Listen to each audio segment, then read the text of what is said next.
नमस्कार बंधुगण। पेट बिंधा तो आम समस्त केवे ना केवे होता है।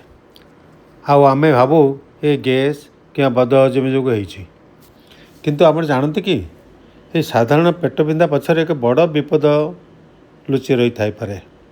हाँ, मु एपेंडिसाइटिस कथा कहूँ।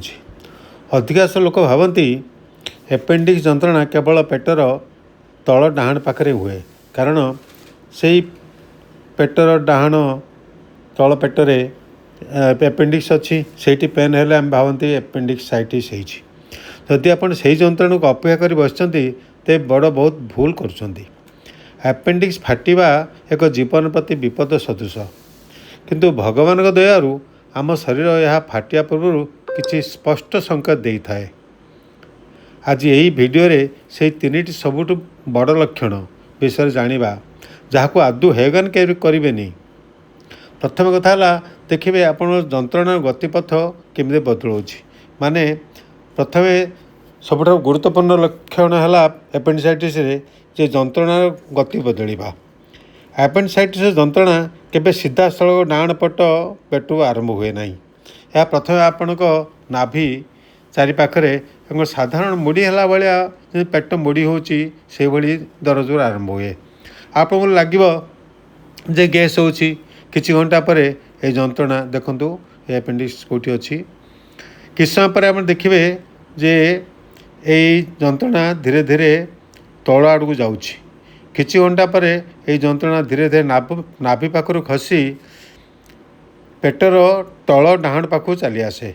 यही स्थान को आम मेडिकल भाषा कौन कहते जानती? मैकबर्निस पॉइंट। मैकबर्निस पॉइंट जदि आपण केबे जंत्रणा नाभि पाखरु खसी आसिक से डाहाण पटर मैकबर्निस पॉइंट पाखे स्थिर हो गला, आम जानिबा जे यह एपेंडिक्स लक्षण। आउ गोटे हूँ आम घर परीक्षा कर निजे परीक्षा कर जापर जे यहाँ एपेंडिक्स कि नुहे टिके कि आम निजर आइडिया धारणा करमी करवा ना। आप देखिए से पेटर डाहाण पट्रे टिके चापिए तो निश्चय कष्ट हम। एपेंडिसाइटिस होती चापिले तो कष्ट हम, किंतु ये एपेंडिसाइटिस कौन हम आप तले चापिबे जो चापिकी छाड़देवे से करेन्ट बाला भाया छुरी फिसला भाया गोटे जंत्रणा हम से डाण पटे। ताको आम कहूँ रिबाउंड टेंडरनेस। माने कौन कि आम दबेला बेलू तो दर्ज होची, कि तो दबे छाड़देले गोटे करेन्ट लगला भाया छुरी फिसला भाया बड़ पेन होची। तेणु से पेन को आम रिबाउंड टेंडरनेस कहती। सेटा एपेंडिसाइटिस गोटे बड़ सियोर लक्षण बा पूरा डायग्नोस्टिक जहाँ कहते आम निर्दिष्ट आम साइन कहीपर, लक्षण कहीपर, चिन्ह कहीपर जे एपेंडिसाइटिस होती। एबे देखिए आउ गोटे लक्षण होची कौन ना, जहाँ एपेंडिसाइटिस हो भोक हेनी, ता हजम क्रिया देखो नॉर्मल एपेंडिक्स एपटे केमती इन्फ्लेम्ड एपेंडिसाइटिस अच्छी। आप देखिले जे भोक हेनी, माने पूरा आदू खाइबा इच्छा हेनी। आउ बांती भी देखेब, कहार का बांती भी हो पारे, बांती भी हबार संभावना अच्छी, बांती हो कार कार बांती देखेब, खाइबा इच्छा हेनी। आउ सामान्य ज्वर भी हम, तार खाइबा कमिज, खाइबा हेनी। आउ धीरे धीरे सामान्य ज्वर माने 99 ରୁ 100 बेसी 103 104 एमती ज्वर हुए एपेंडिक्स रे। साधारणतः 99 101 एमती ज्वर हुए। जदि आप भावुंट जे यही 101-2 टेम्परेचर होती, आ बांती देखा, बांती बेले बेले होची, आउ डाहाण पट्रे प्रथम नाभि पाखे दरज है, डाहाण पाखे दरज होची, आउ सेठी चिपीदेले दरज होची, चिपिकी छाड़ला पर आहरी दरज होची।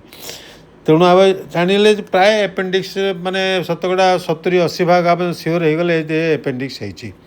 एबे सबुठारु बड़ गोटे विपद जो चिन्ह मु कहि से आप ध्यान देवे जे हूँ जे सबुठ बड़ चेतावनी है अधिकांश लोक जीवन विपद प्राय 24 ରୁ 72 घंटा माने गोटे दिन प्रथम दिन 2 दिन पर एपेंडिक्स जदि निजे ठीक नहला ताहले जीवन प्रति विपद आसता है। यही समय गोटे आपन को एपेंडिक्स गोटे भ्रांत धारणा दब कौन हम ना, आपन जो दर्द होता से कमिज। ଆପଣ କହିଲେ ଏପେଣ୍ଡିସାଇଟିସ୍ ହେଇଛି, ଏତେ ଦରଜ ହେଉଛି, ପୁଣି ଯନ୍ତ୍ରଣା କମିଗଲା କେମିତି? ତାମାନେ ଯନ୍ତ୍ରଣା କମିଗଲା ମାନେ ବଡ଼ ଭୟଙ୍କର ପରିସ୍ଥିତି ସୃଷ୍ଟି ହେଇଛି। ଏପେଣ୍ଡିକ୍ସଟା ଯେଉଁଠି ପୁଜ ତା ଭିତରେ ହେଇକି ଫୁଲି ଉଠୁଥିଲା ସେ ହଠାତ୍ ଫାଟିଗଲା ବୋଧେ ତା ଭିତରୁ ପୁଜ ବାହାରିଗଲା। ପେଟ ଭିତରୁ ପୁଜ ବାହାରିଯିବ, କେଉଁଠି ବାହାରିଯିବ? ପେଟ ଭିତରୁ ବାହାରିଯିବ।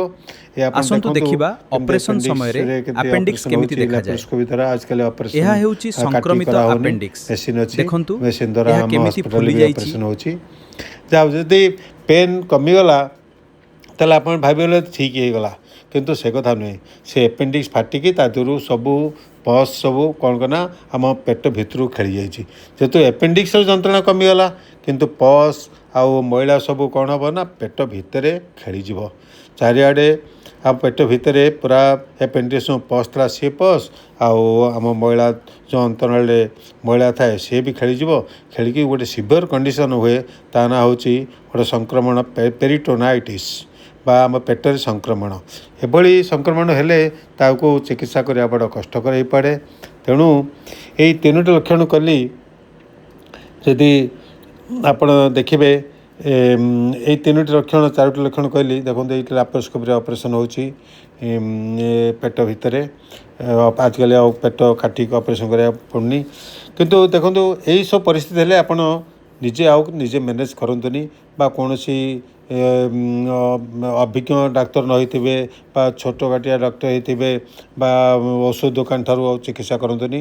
ସିଧା ଆପଣ କୌଣସି ଶଲ୍ୟ ଚିକିତ୍ସକ ମାନେ ସର୍ଜନ ସହିତ ପରାମର୍ଶ କରନ୍ତୁ। ଆଉ ଆଜିକାଲି ଅଲ୍ଟ୍ରାସାଉଣ୍ଡରେ ସିଓର ଜଣାପଡ଼ୁଛି ଆପେଣ୍ଡିସିଟ୍ ହେଇଛି କି ନାହିଁ। ଆଚ୍ଛା, ଆପଣ କ'ଣ କରିବେ ନା ପେଟରେ ଦରଜ ହେଉଛି, କେବେ ଗୋଟେ ଭୁଲ କାମ କରିବେନି ଯେ ଗରମ ପାଣି ସେକ ଦେବେନି। କେବଳ ଗରମ ପାଣି ସେକ ଦେଲେ କ'ଣ ହେବ ନା ସେ ଗରମରେ ଆପେଣ୍ଡିକ୍ସଟା ଆହୁରି ପାଚିଯିବ, ଆହୁରି ଫାଟିଯିବାର ଆସନ୍ତୁ ଦେଖିବା ଚାନ୍ସ ଶରୀର ଭିତରେ ଏହା ଅଛି। କେମିତି ଦେଖାଯାଏ। ଦେଖନ୍ତୁ କେମିତି ଏହା ହେଉଛି ଅପରେସନ୍ ହେଉଛି ଆପଣଙ୍କର ସଂକ୍ରମିତ ଆପେଣ୍ଡିକ୍ସ। ଦେଖନ୍ତୁ ଦେଖନ୍ତୁ ଆପେଣ୍ଡିକ୍ସଟା ମୂଳରୁ ଏହା ଧରି କେତେ ଆମେ ମାତ୍ରାରେ ଫୁଲି ଲାପ୍ରୋସ୍କୋପିରେ ଯାଇଛି। ମେସିନ୍ ଦ୍ୱାରା ତାକୁ ବାହାର କରୁଛନ୍ତି। ଯାହା ହଉ ଆପଣମାନଙ୍କୁ ସତର୍କ କରାଇ ଦିଆଗଲା ଯେ ଆପେଣ୍ଡିସାଇଟିସ୍ର ଏଇ ଯେଉଁ 3ଟି ଲକ୍ଷଣ କେମିତି ଆମେ ଯଦି ସାବଧାନ ନ ହେବା ତାହେଲେ ଆପେଣ୍ଡିକ୍ସ ଫାଟି ଯାଇପାରେ ଆଉ ଜୀବନ ପ୍ରତି ବିପଦ ରହିପାରେ। ଆଶା କରେ ଭିଡ଼ିଓଟି ଆପଣଙ୍କୁ ଭଲ ଲାଗିଥିବ। ଯଦି ଆପଣଙ୍କ ମନରେ କିଛି ସନ୍ଦେହ ଥାଏ ତାହେଲେ ଆପଣ କମେଣ୍ଟରେ ଲେଖି ଜଣାଇବେ। ମୁଁ ଚେଷ୍ଟା କରିବି ତାକୁ ଦୂର କରିବା ପାଇଁ। ଭିଡ଼ିଓଟି ଭଲ ଲାଗିଥିଲେ ଲାଇକ୍ କରିବେ, ସେୟାର କରିବେ। ଆଉ ଏଭଳି ମେଡ଼ିକାଲ ବା ସାଇଣ୍ଟିଫିକ୍ ବା ବୈଜ୍ଞାନିକ ଆଉ ତଥ୍ୟ ଜାଣିବା ପାଇଁ ମୋର ଚ୍ୟାନେଲକୁ ସବସ୍କ୍ରାଇବ୍ କରିବେ। ନମସ୍କାର, ଧନ୍ୟବାଦ। ଆସନ୍ତୁ ଦେଖିବା ଶରୀର ଭିତରେ ଏହା କେମିତି ଦେଖାଯାଏ। ଏହା ହେଉଛି ଆପଣଙ୍କର ସଂକ୍ରମିତ ଆପେଣ୍ଡିକ୍ସ। ଦେଖନ୍ତୁ ଏହା କେତେ ମାତ୍ରାରେ ଫୁଲି ଯାଇଛି। ହଁ, ଏବେ ଆମ ପବିତ୍ର ହସ୍ପିଟାଲ ପିରାହାଟରେ ମଧ୍ୟ ମେସିନ୍ ଦ୍ୱାରା ଲାପ୍ରୋସ୍କୋପିକ୍ ଆପେଣ୍ଡିକ୍ସ ଅପରେସନ୍ କରାଯାଉଛି। ଭଗବାନ ନ କରନ୍ତୁ, କିନ୍ତୁ ଦରକାର ପଡ଼ିଲେ ଆପଣ ଏହାର ସୁଯୋଗ ନେଇପାରିବେ। ଆପେଣ୍ଡିକ୍ସ ଲାପ୍ରୋସ୍କୋପି ଅପରେସନ୍ ଏ ପିରାହାଟ ପବିତ୍ର ହସ୍ପିଟାଲରେ କରିପାରିବେ। ଧନ୍ୟବାଦ, ନମସ୍କାର।